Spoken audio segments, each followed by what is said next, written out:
Hello guys, कैसे हो आप सभी। आशा करता हूँ सभी अच्छे होंगे। देखिए, जैसा कि आप सबको यहाँ दिख गया होगा, रेलवे ग्रुप डी रिजल्ट कब आएगा, साथ ही साथ 40, 45, 50 मार्क्स वाले दौड़ शुरू करे या नहीं। देखिए, ये बहुत ज़रूरी चीज़ है जिसके बारे में हर जगह चर्चा चल रही है और हर बच्चा इसके बारे में जानना चाह रहा है। पर अगर मैं कहूँ, इससे भी ज़रूरी एक और बात है जिस पर कोई ध्यान ही नहीं देना चाह रहा या फिर ध्यान दे ही नहीं रहा। पता नहीं क्या कारण है, पर उस बात पर कोई ध्यान नहीं दे रहा।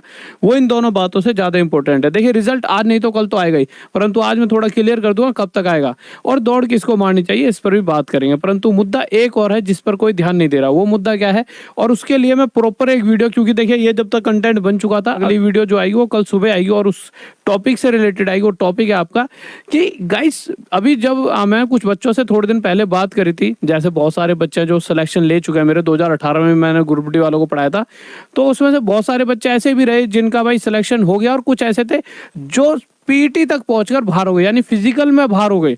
कितना दुख होता होगा बच्चों को कि लगातार इतने सालों से मेहनत करा और फिजिकल में बाहर हो जाए।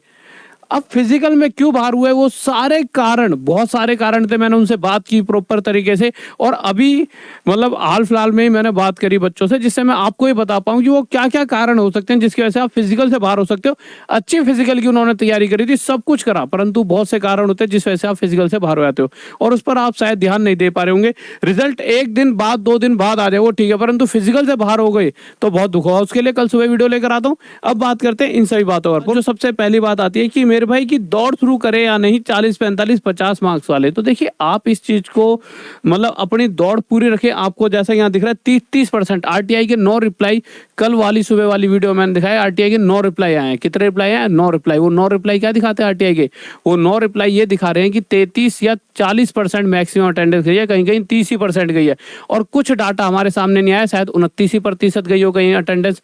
और इस बार जो सारी की सारी कट ऑफ डिपेंड करेगी परसेंटाइल नॉर्मलाइजेशन पे। परसेंटाइल नॉर्मलाइजेशन डिपेंड करता है किस पे, कि किस शिफ्ट में कितना बच्चा है, यानी जिस जोन में जितना कम बच्चा आएगा उधर की कट ऑफ भी उतनी ही कम जाने वाली है।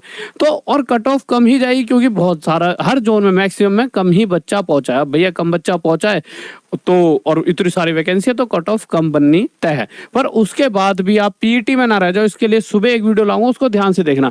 अब मुद्दा आता है कि सर अब ये तो बात सही है, पर रिजल्ट फिर भी कब तक आएगा, बेचैनी सी अंदर से, और जिससे हमें ये पता लग पाएगा हमें फिजिकल की कितने दिनों तक प्रॉपर तैयारी करते रहनी है।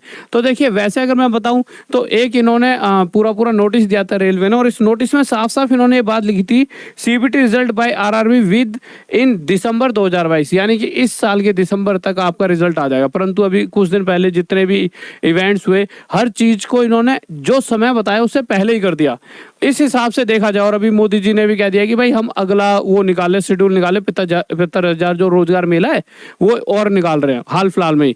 तो इस हिसाब से देखा जाए तो ये मुझे लग रहा है थोड़ी और जल्दी कोशिश करेंगे आपके मतलब जो आपका रिजल्ट है उसे देने की। शायद ऐसा भी हो सकता है नवंबर में भी आ जाए, परंतु देखो जो इन्होंने कहा है कि भाई हम दिसंबर तक, ये इसलिए लिख कर चले कि अगर गलती से नवंबर में ना दे पाए तो हम पे दिसंबर लिख रखा है, दिसंबर तक आ जाएगा। परंतु वहाँ कोशिश ये, जिस तरह से ये तेजी बरत रहे, नवंबर तक कहीं ना कहीं चीज हो जाएंगी।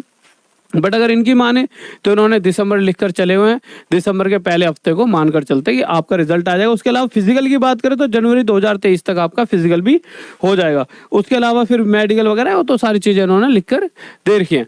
और अब मुद्दा क्या आता है कि भाई फिजिकल मारे या ना मारे, तो भैया फिजिकल की तैयारी आप में से हर एक बच्चे को करनी चाहिए। आपको ये नहीं सोचना कि यार कि शायद मेरे तो 40 ही हैं, मैं करूं या नहीं करूं। क्या भरोसा आपके वाले जोन में बच्चा ही एग्जाम देने ना पहुंचाओ, आपकी किस्मत वो नहीं है, वो होती है कि भाई किस्मत जोर मार रही है, जैसा कि कहा जाता है भाई किस्मत जोर मार रही है, भगवान ने सोच रखा हो इस बच्चे की तो इस बार पक्की जॉब करानी है, ये वाला लड़का तो मुझे चाहिए भाई, ग्रुप डी में सिलेक्शन चाहिए इसका, इसने बहुत मेहनत करी है।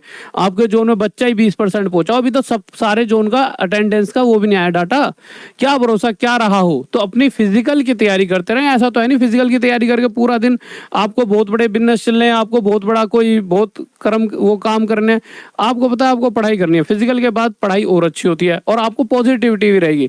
तो फिजिकल मारते रहें, साथ ही साथ आप यूज कोड D90 यूज करोगे तो एसएससी जीडी का या मैथ्स का बाप या महाभारत कोर्स कोई भी जो 8,000 के बैच थे वो सिर्फ 800 रुपए में अभी मिल रहे हैं। 3-4 दिन बाद बंद हो जाएगा ये कोड, तो गाइस जाके ले सकते हो। टॉप तक ऐप